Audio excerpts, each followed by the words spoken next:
15 अगस्त 1947 भारत की आज़ादी का दिन।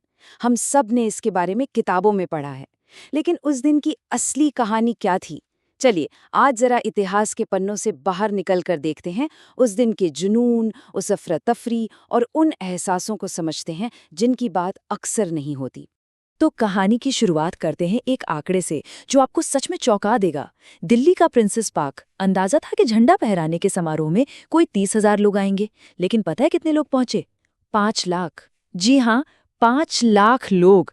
एक ऐसा जनसैलाब जिसकी किसी ने कल्पना तक नहीं की थी। उस पल में कितनी जबरदस्त अफरा तफरी थी, इसका अंदाजा लॉर्ड माउंटबेटन की बेटी पामेला के शब्दों से लगता है। सोचकर देखिए, उन्हें कहा गया, उन्होंने मुझ पर चिल्लाते हुए कहा कि मैं लोगों के सिर और कंधों पर चढ़कर मंच पर आ जाऊं। मैंने ऊंची एड़ी वाली सैंडल पहनी हुई थी।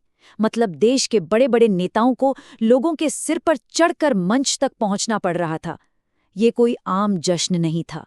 ये तो आज़ादी का एक बेकाबू, एक अकल्पनीय जुनून था।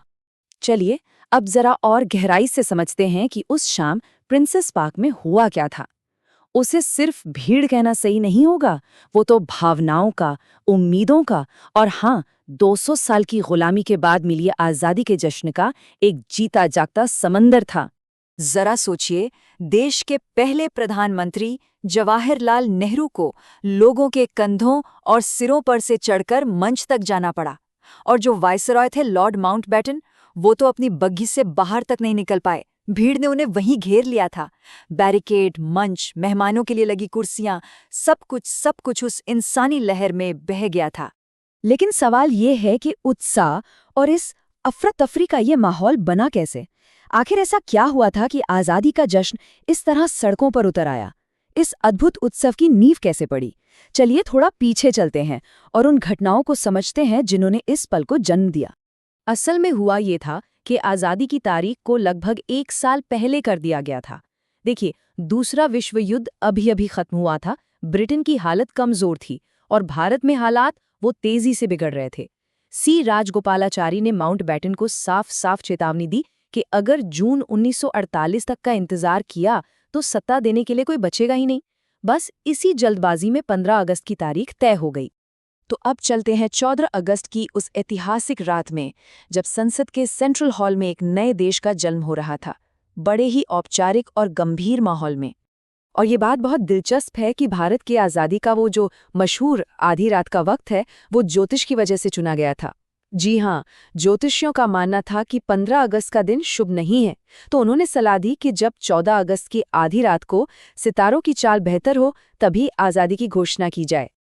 और उसी पल जवाहरलाल नेहरू ने अपना वो ऐतिहासिक भाषण दिया, ट्रिस्ट विद डेस्टिनी। उसके शब्द आज भी गूंजते हैं। आधी रात के समय जब दुनिया सो रही होगी, भारत जीवन और स्वतंत्रता के लिए जागेगा। ये सिर्फ एक भाषण नहीं था, ये तो करोड़ों लोगों की पीढ़ियों के संघर्ष, उनके बलिदान और उनके सपनों के पूरे होने का ऐलान था। सेंट्रल हॉल के अंदर का माहौल भी पूरी तरह भावनाओं से सराबोर था। सुचेता कृपलानी ने सारे जहां से अच्छा और वंदे मातरम गाया, और फिर ठीक 12 बजे शंख बजाए गए आज़ादी के उस पल को चिन्हित करने के लिए। पूरा हॉल गांधी जी और दूसरे नेताओं के जयकारों से गूंज उठा, और फिर आज़ादी की जंग में अपनी जान देने वाले उन बहादुरों की याद में 2 मिनट का मौन भी रखा गया। तो 14 की रात गुजरी और अब 15 अगस्त की सुबह हुई, एक नई सरकार बनी और पूरे देश में जश्न की लहर दौड़ गई। एक नए युग की शुरुआत हो रही थी। सुबह के 8:30 बजे लॉर्ड माउंटबेटन ने जवाहरलाल नेहरू को स्वतंत्र भारत के पहले प्रधानमंत्री के तौर पर शपथ दिलाई। ये वो औपचारिक पल था जब सत्ता का हस्तांतरण पूरा हुआ। गवर्नर जनरल के सामने पंडित नेहरू और उनके मंत्रिमंडल ने देश की सेवा की शपथ ली। यहाँ एक छोटा सा बड़ा मजेदार किस्सा भी है जो उस पल की बेपनाह खुशी को दिखाता है। हुआ ये कि आधी रात के समारोह के बाद नेहरू जी बड़े उत्साह में माउंटबेटन के पास पहुंचे और उन्हें एक लिफाफा दिया जिसमें उनके मंत्रिमंडल की लिस्ट थी। लेकिन वो इतने उत्साहित थे, इतने खुश थे कि लिफाफे में लिस्ट रखना ही भूल गए। माउंटबेटन ने जब लिफाफा खोला तो वो खाली था। और ये खुशी, ये जश्न सिर्फ दिल्ली तक सीमित नहीं था। मुंबई में मेयर ने ताज होटल में एक शानदार डिनर रखा। बनारस में एक मुस्लिम समुदाय की सदस्य ने तिरंगा फहराया और शिलोंग में तो 4 युवाओं ने, एक हिंदू, एक मुस्लिम, एक लड़का और एक लड़की ने मिलकर झंडा फहराया। ये मिसालें दिखाती हैं कि ये जश्न कितना बड़ा और सबको साथ लेकर चलने वाला था। चलिए अब वापस लौटते हैं कहानी के उस चरम बिंदु पर, प्रिंसेस पार्क की उस शाम में जहां लाखों लोग अपना तिरंगा लहराते देखने के लिए जमा थे।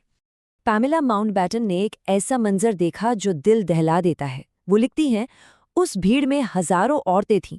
इस डर से कि उनके छोटे छोटे बच्चे कुचल न जाएं, वे उन्हें हवा में रबर की गेंद की तरह उछाल देती थीं। सोचिए, ये उस भीड़ के पागलपन और घनत्व को दिखाता है। एक ही पल में खुशी भी थी और खतरा भी, जहां माएं अपने बच्चों को बचाने के लिए उन्हें हवा में उछाल रही थीं। तो जाहिर है झंडा फहराने का कार्यक्रम जैसा सोचा गया था वैसा तो हो ही नहीं सकता था। ये सब कुछ बिना किसी तैयारी के हुआ। अपनी बग्गी में फंसे माउंटबैटन ने नेहरू की तरफ चिल्लाकर कहा, चलिए झंडा फहराएं। नेहरू, जो किसी तरह मंच पर पहुंच चुके थे, उन्होंने तिरंगा फहराया और माउंटबैटन ने अपनी बग्घी से ही नए ध्वज को सलामी दी। ये पूरी तरह से जनता का कार्यक्रम बन चुका था। और फिर कुछ ऐसा हुआ जो 200 साल के ब्रिटिश राज में कभी नहीं हुआ था। भारत की जनता ने अपने दिल से एक अंग्रेज के नाम का जयकारा लगाया, माउंटबैटन की जय। ये सुलह और उत्सव का एक ऐसा अभूतपूर्व और भावुक पल था कि कहते हैं माउंटबैटन की आंखों में भी आंसू आ गए थे। और जैसे इस पल को और भी जादुई बनाना हो, जैसे ही तिरंगा लहराया गया, आसमान में उसके ठीक पीछे एक इंद्रधनुष निकल आया। मानो जैसे कुदरत खुद इस जश्न में शामिल हो रही हो, भारत की आज़ादी का स्वागत कर रही हो। लेकिन दिल्ली के जबरदस्त जश्न के बीच इस कहानी का एक दूसरा पहलू भी है, एक बहुत जरूरी पहलू जो आज़ादी की इस कहानी को और भी गहराई देता है। सवाल ये है कि जब पूरा देश इस उल्लास में डूबा था तो राष्ट्रपिता महात्मा गांधी कहाँ थे? ये टेबल देखिए, ये दिल्ली और कलकत्ता की कहानी के बीच का फर्क साफ दिखाता है। एक तरफ दिल्ली में जश्न था, दावतें थीं, भाषण थे, एक नई सरकार बन रही थी। और दूसरी तरफ कलकत्ता में सांप्रदायिक हिंसा थी, उपवास था, प्रार्थना थी और एक बटे हुए समाज को जोड़ने की कोशिश हो रही थी।